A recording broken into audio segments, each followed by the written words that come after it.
थोड़ा श्रवण करेंगे, क्योंकि धर्मशास्त्र के अनुसार दान का विशेष महत्व बताया गया है। अश्वदान, गौदान, भूमिदान, सुवर्ण दान, लेकिन एक विशेष दान है जो अन्नदान।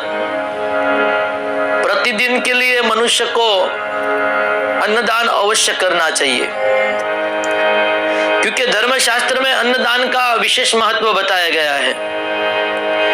यद्यपि हमारा एक दिन भी दान दिए बिना बीत गया तो उसका शौक प्रकट अवश्य करना चाहिए। जैसे हमारे पास से कोई लुटेरा धन लेकर चला गया हो और हमारे मन के अंदर, हृदय के अंदर जैसे ग्लानि होती हो, उस तरह से शौक प्रकट करना चाहिए। और विशेषतः अन्नदान का महत्व बताया गया है। बृहस्पति स्मृति के अंदर कहा गया है कि अन्नदान मनुष्य को अवश्य करना चाहिए, क्योंकि अन्नदान करने से स्वर्ग लोक में भी अन्न प्राप्त होता है और ब्रह्म लोक में भी अन्न प्राप्त होता है।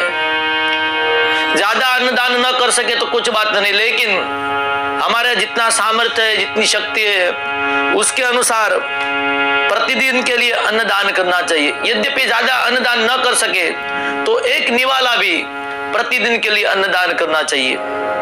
यद्यपि हमने अन्नदान नहीं किया और बहुत तप किया तो तप के प्रभाव के कारण से हमें स्वर्ग या ब्रह्मलोक की प्राप्ति होगी, लेकिन वहां अन्न नहीं मिलेगा। एक कथा है कि विदर्भ का एक राजा था, उसका नाम था श्वेतको। उन्होंने विचार किया अब मुझे तप करने के लिए राज्य छोड़कर बैराग लेना है। तप करने के लिए वह जंगल में गया, एक सरोवर के तट पर तपश्चर्या करने लगा।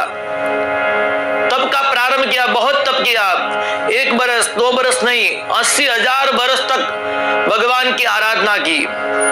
और वह तप के प्रभाव के कारण से उसको ब्रह्मलोक की प्राप्ति हुई।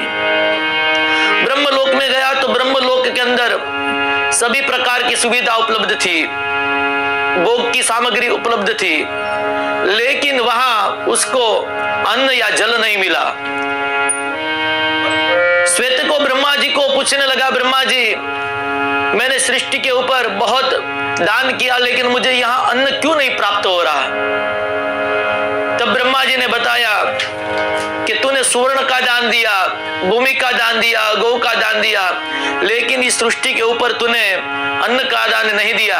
इसके कारण से यहाँ यश ब्रह्मलोक के अंदर तुम्हें तुम्हारा शरीर खाना पड़ेगा। तो कहने का तात्पर्य है, यद्यपि आपने बहुत तप किया, बहुत यज्ञ किए, बहुत अनुष्ठान किया, सुवर्ण का दान दिया, पात्र का दान दिया, भूमि का दान दिया,